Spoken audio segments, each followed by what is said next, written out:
Hey, ¿qué tal? Bueno, de vuelta después de casi 6 meses de no estar diciendo absolutamente nada, acá con mi gato. Vamos a saludar y vamos a intentar que algo se escuche en medio del griterío, ¿no? Porque el gato está como absolutamente feliz o histérico o algo por el estilo. Desde que comencé a grabar decidí tenerlo cerca mío y este es el resultado. Canta y canta. A ver, ¿qué más tiene que decir? Qué hijo de puta es. Cuando le hago el espacio para que hable, ahí va.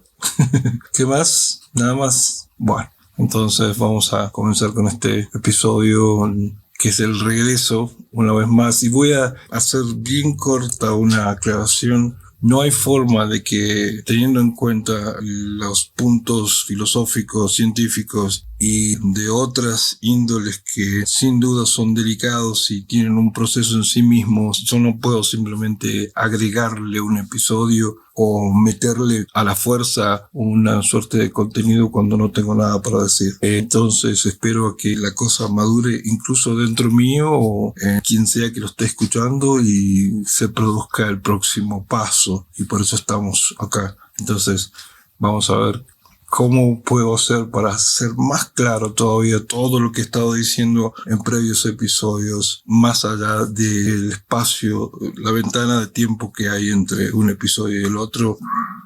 Ok, no digo más nada. El gato dice que silencio.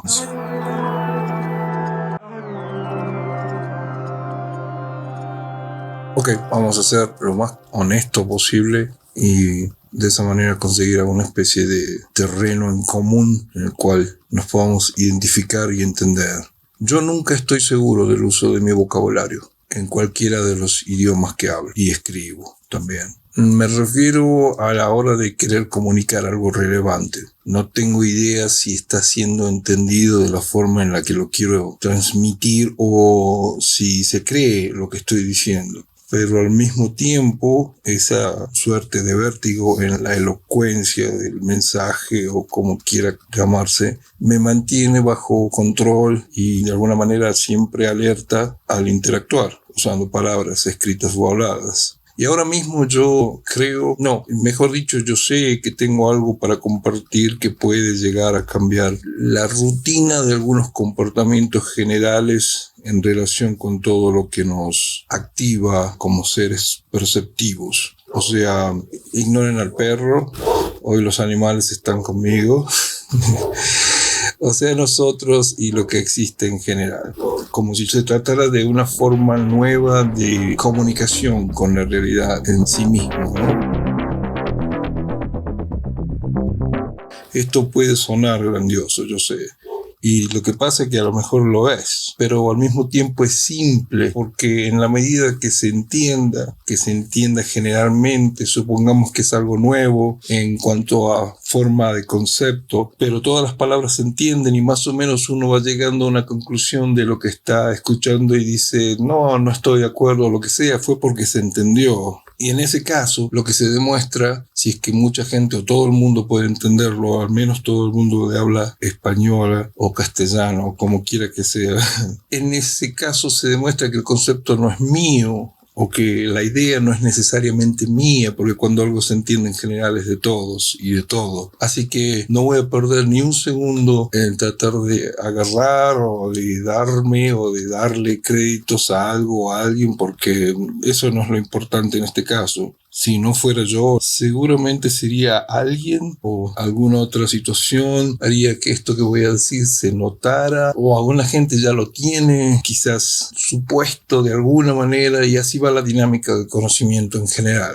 Nada es particularmente de nadie, especialmente en lo que se refiere a temas esenciales, como lo es el que he estado abordando en todo el tiempo que este podcast ha estado en el aire. Y en este capítulo voy a recordar y refrescar la historia central de todo esto. Yo voy a usar las palabras de la forma más flexible posible. Por favor, tengan paciencia. No estoy tratando de darles una lección en gramática ni tampoco recibir una. Simplemente quiero que se concentren a ver si lo que voy a decir puede ser entendido de algún modo. Entonces, básicamente lo que estoy tratando de expresar es que yo sé, una vez más, repito, de algo que puede llegar a afectar de forma constructiva, progresiva, puede llegar a mejorar, puede llegar a hacer más flexible el ciclo de repetición existencial. ¿A qué me refiero? A nacer, vivir, trabajar, procrear, envejecer y morir y todo lo que hay en el medio. Un ciclo por el cual nosotros por tantos años, milenia, hemos solamente adoptado la actitud de resignación a lo que fuera que estuviera viniendo. Bueno, eso va a cambiar. Todos sabemos que en algún momento las cosas van a cambiar de forma radical. Lo que pasa es que quizás no sea de un día para el otro, o quizás sí.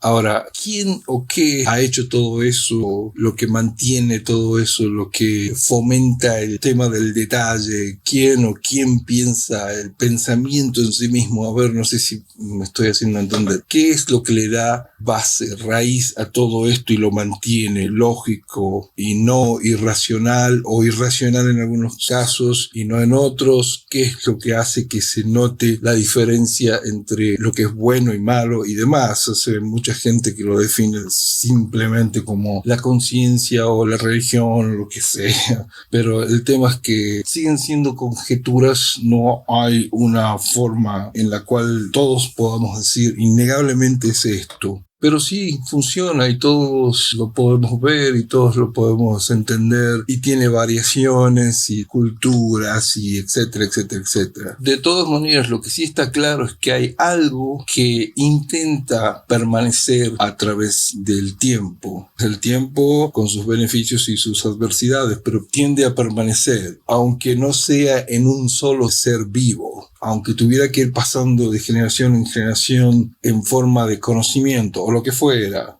hay algo que quiere permanecer y se va a justificar llamándose a sí mismo religión o lo que fuera, pero quiere permanecer. Y está basado en la existencia misma. Es como que algo que ha encontrado una forma de sobrevivir que no importa que no sea continua en una sola persona, por ejemplo, sino de forma secuenciada. O sea, la historia de lo que intelectualmente se reconoce como la descripción inteligente de la existencia de la humanidad, por ejemplo, no la podría contar una sola persona de forma lineal, como testigo de la misma en todos los casos o en todas las épocas. Tiene que ser pasada de generación en generación, etc. Una sola persona podría hacer un resumen de lo que se sabe hasta ahora, pero esa persona tendría que pasarle la información a otra a través de libros o archivos digitales o lo que fuera, y al desaparecer esa persona, la otra, o sea, me refiero a generaciones, ¿no? Harían lo mismo, el mismo servicio, con más conocimiento de causa quizás, o con una forma de practicidad antes no vista, o lo que fuera. Depende con qué se compare, siempre es básicamente lo mismo.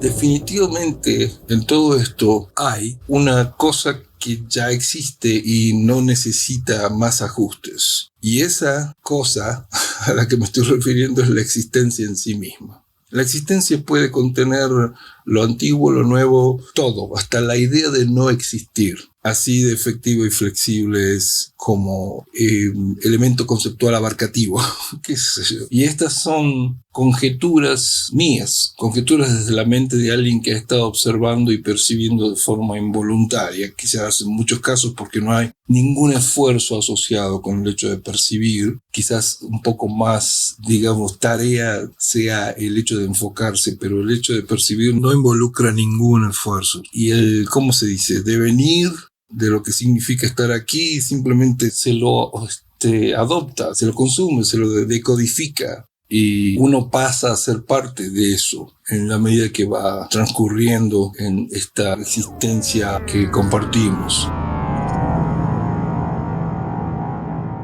Ninguno de nosotros recuerda haber solicitado estar acá. Y sin embargo, nosotros aparecemos con una suerte de lógica que indica que para dar un paso tan importante como el hecho de venir acá tendríamos que haber estado muy, pero muy de acuerdo con la experiencia.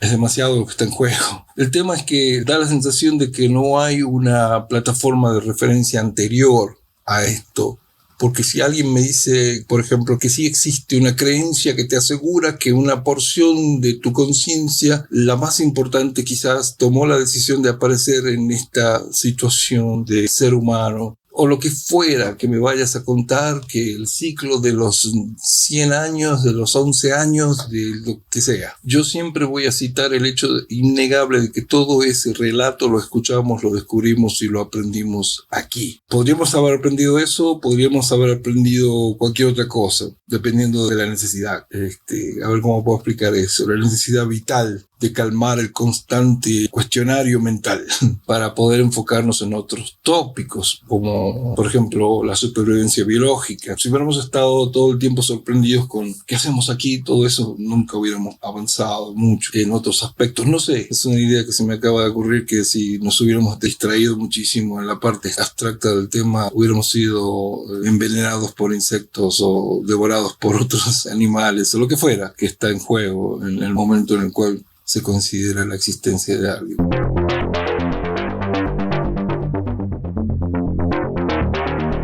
Incluso el tema de la supervivencia biológica hubiera sido quizás también negociable si a lo mejor hubiéramos comenzado de otra manera, quizás un poco más fieles a nuestro entendimiento básico y lógico, y haber podido, o incluso hoy mismo, poder contestar a nuestros cuestionamientos internos existenciales con respuestas cándidas, que me imagino que en algún momento sí estuvieron, pero no fueron las más populares, como no sé. No sé, es una respuesta no solo válida para nuestros intelectos, sino que la clave más sólida para un mejor conocimiento e investigación de cualquier plano, incluido el interno.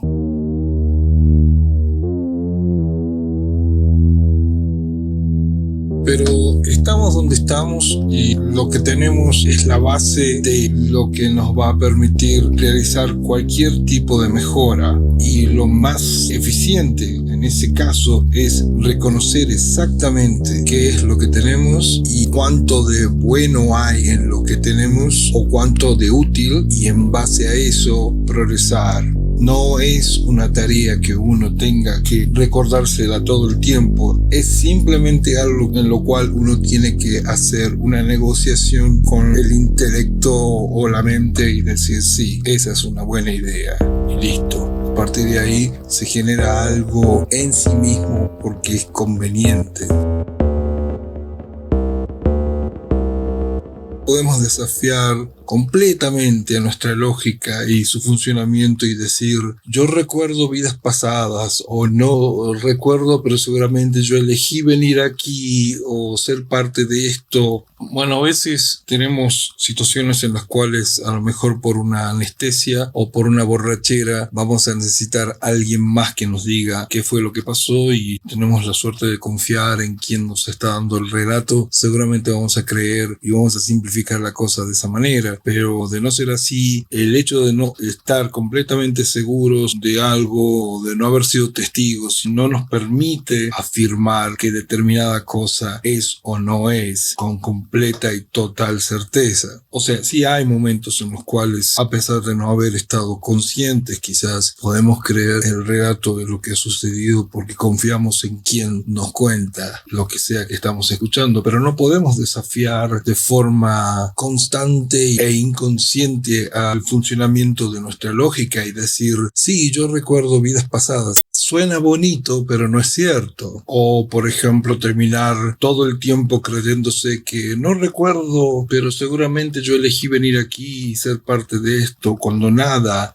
en mi altamente complejo sistema de memoria analítica, que es tan importante en mi vida y o sacrosanto como la idea de tener o no un alma o un sentido de ética, me indica que es o no es lo que estoy diciendo. O sea, hay algo adentro nuestro que dice, sí, no sé, sabemos cómo nos gustaría que algunas cosas fueran, pero certeza es distinto. La certeza es otra cosa y es o no es. No hay muchas formas de interpretar ese concepto. A veces podemos sentir que algunas cosas van cambiando, que van tomando cierto ritmo, pero hasta que no sabemos con certeza cierta cosa, no lo sabemos. Y nuestro sistema de creencia y de definición y de análisis es tan digno de respeto como la idea de una fe religiosa, porque las dos cosas las aprendimos acá. Y hasta donde yo sé, tanto la palabra máquina como la palabra Dios tienen la misma antigüedad en mi aprendizaje. Yo aprendí a hablar más o menos en una determinada época y todas las palabras no tendrán la misma importancia, pero también el concepto de importancia, todo eso lo aprendí en algún momento en este juego. No traje nada conmigo. La idea de decir que uno trajo algo con uno, también la aprendimos acá. Todo eso lo aprendimos acá. En fin.